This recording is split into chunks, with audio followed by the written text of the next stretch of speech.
खैरागढ़ उत्तर Bastar division में सक्रिय CPI से जुड़े 12 नक्सलियों ने बकरकट्टा थाना क्षेत्र के कुम्ही गांव में एक साथ पुलिस के सामने आत्मसमर्पण किया। इनमें वरिष्ठ नेता रामधीर मज्जी सहित कई कमेटी स्तर के नक्सली शामिल हैं। उनके पास से AK-47 इंसास SLR और अन्य हथियार जमा किए गए। सभी MMC स्पेशल जोनल कमेटी से जुड़े थे और फिलहाल इनसे पूछताछ जारी है।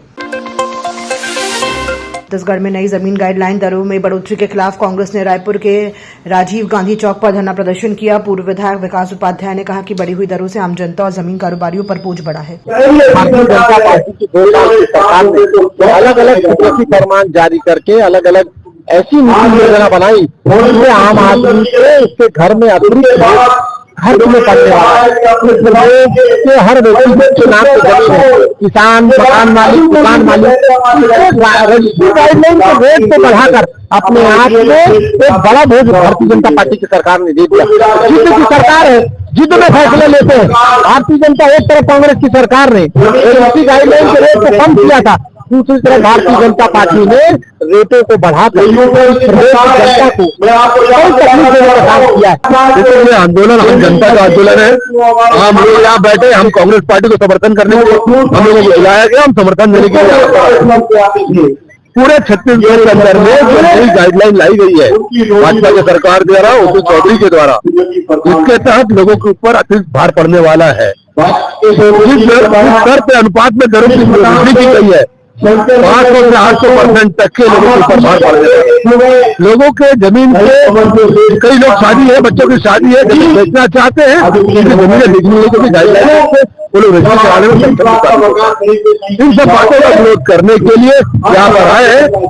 भाजपा सरकार की नीति यही है कि कैसे 1000 रुपए जो मतारी मंदिर का किसी माँ बहन के जेब में डाला जा रहा है, तो माँ बहन के पति के पिता के भाई के जेब से कैसे 5000 निकाला जाए, वो रास्ता भाजपा खोल रही है। और ये केंद्र की नीतियों के कारण केंद्र सरकार की गाइडलाइन केंद्र के बैठे अधिकारी जो आज पीएम हाउस में बैठे हुए, ये लोग मिलकर षड्यंत्र कर रहे हैं और हम आम जनता का खाली करने का काम कर रहे हैं।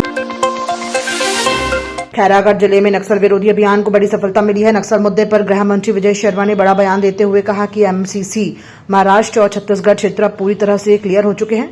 उन्होंने बताया कि CC मेंबर रामदेव ने आज सुबह बरकट्टा थाने में आत्मसमर्पण किया है और उनकी टीम से AK-47 समेत कई हथियार बरामद किए गए हैं। विजय शर्मा ने कहा कि यह सफलता लंबे समय से चल रही सुरक्षा कार्रवाई का परिणाम है।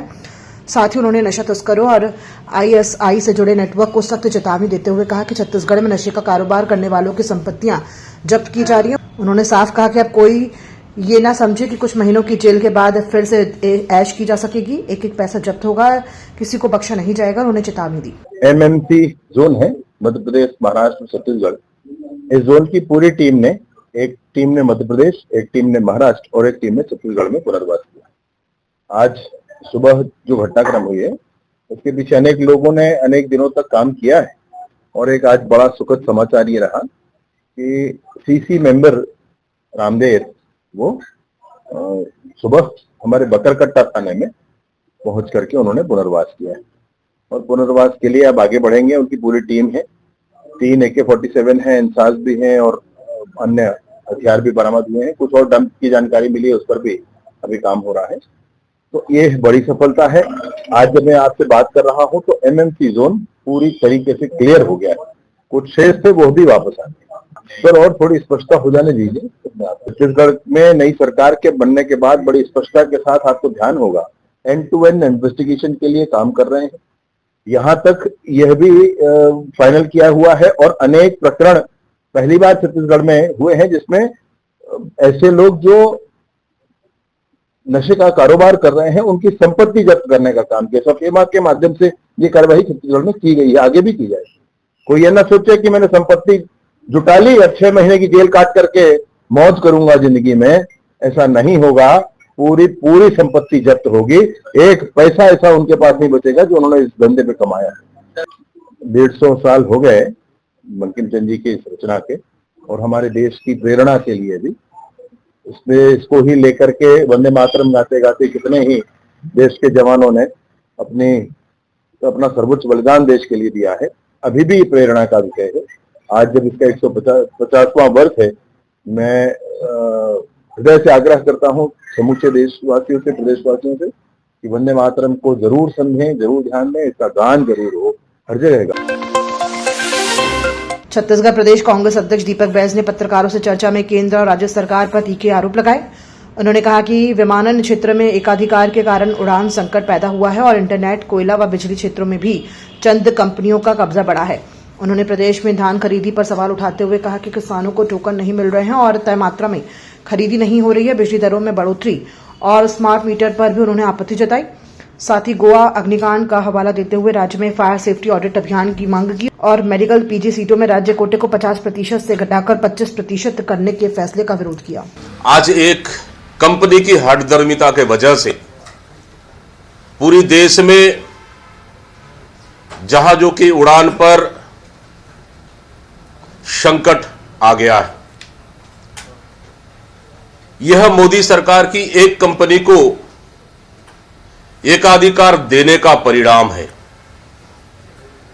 मोदी सरकार में सरकारी विमान कंपनी इंडियन एयरलाइंस को बेच दिया और साथ ही 90% उड़ानों में सिर्फ 2 कंपनियों का एकाधिकार दे दिया गया और साथ ही सरकार ने जो नियम बदले हैं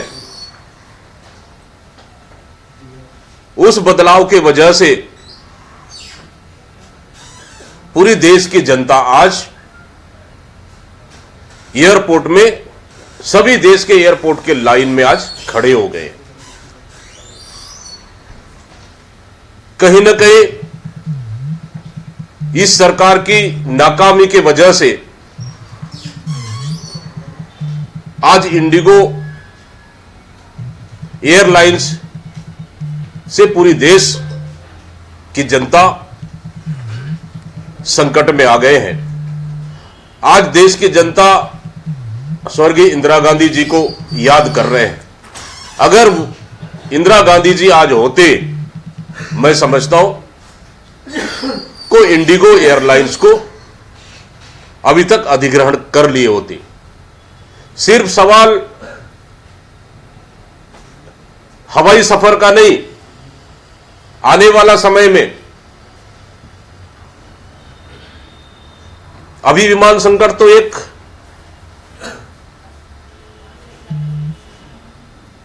संकेत है।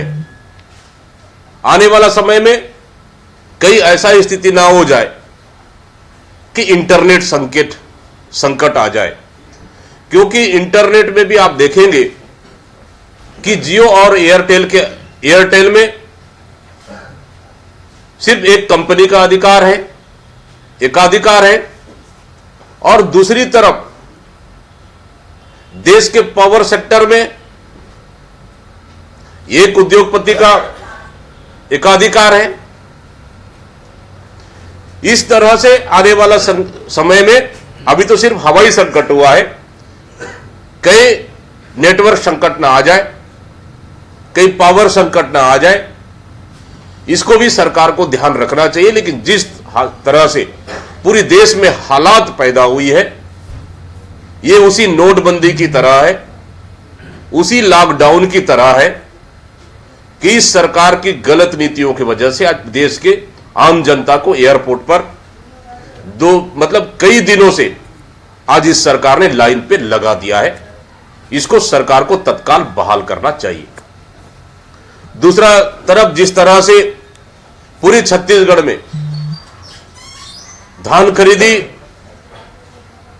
सबसे बड़ा किसानों के लिए संकट पैदा हो चुका है, वो इसलिए कि सरकार की सिर्फ गलत नीति के वजह से एक तरफ तो टोकन के लिए किसान दर दर भटकने को मजबूर है, दूसरी तरफ खरीदी केंद्रों में खरीदी की एक लिमिट तय कर दिया गया है। एग्री स्टेक पोर्टल पूरी तरह से फेल हो चुका है और रकबा को काट दिया गया है। ऑल ओवर किसान को देखें तो किसानों के लिए इस सरकार ने जटिल नियम पैदा कर दिया है, जो किसान दर दर भटकने को मजबूर है, अपना टोकन के लिए तरस खा रहे हैं, उसी का नतीजा है कि महासमुंद के किसान ने टोकन तो कटा नहीं, लेकिन अपनी गला उन्होंने कटवा ली है। इस तरह से कि कल रात गोवा के क्लब में आगजनी हुई, जिसमें से 25 लोगों की जिंदा जलकर मौतें हुई। इसी तरह छत्तीसगढ़ सरकार को भी इन सब से सबक लेना चाहिए, क्योंकि विशेषकर राजधानी के सभी मल्टी स्टोरी बिल्डिंग, बड़े बड़े होटलों, शॉपिंग मॉल में अभियान चलाकर फायर सेफ्टी का ऑडिट कराना चाहिए, ताकि राजधानी में जो बड़े बड़े multi storey building, multi storey building, hotel, restaurant में एक नियमित जांच करनी चाहिए, ताकि उन स्थानों में फायर सेफ्टी है कि नहीं है, ताकि भविष्य में किसी बड़ी घटना को रोका जा सके। इसको सरकार को गंभीरता से ऑडिट करानी चाहिए। दूसरी तरफ जिस तरह से अब छत्तीसगढ़ में स्वास्थ्य व्यवस्था बदहाल हो चुकी है, उसी तरह अब छत्तीसगढ़ के कॉलेजों में, चाहे प्राइवेट हो या अनमेडिकल कॉलेजों में, एमबीबीएस छात्रों के इस सरकार ने कोटे काट दिए गए। पीजी के कोटे इस सरकार ने काट दिए गए। पहले सेंट्रल के 50% और स्टेट के 50% पीजी के कोटे हुआ करता था, लेकिन इस सरकार ने अब सेंट्रल का कोटा 50% से बढ़ाकर 75 इस सरकार ने हैंडओवर कर दिया, जिसकी वजह से अब सिर्फ राज्य के हमारे पीजी के छात्रों को, मेडिकल छात्रों को सिर्फ 25% का लाभ मिलेगा, और इस तरह से सेंट्रल को 75% का कोटा और स्टेट को 25% का कोटा मिलेगा, जिससे कहीं ना कहीं हमारे एमबीबीएस पीजी के छात्रों के लिए, मेडिकल छात्रों के लिए बड़ा नुकसान है। सरकार को जो पूर्ववत जो 50% पीजी का कोटा रहा मेडिकल में, उसको यथावत रखना चाहिए।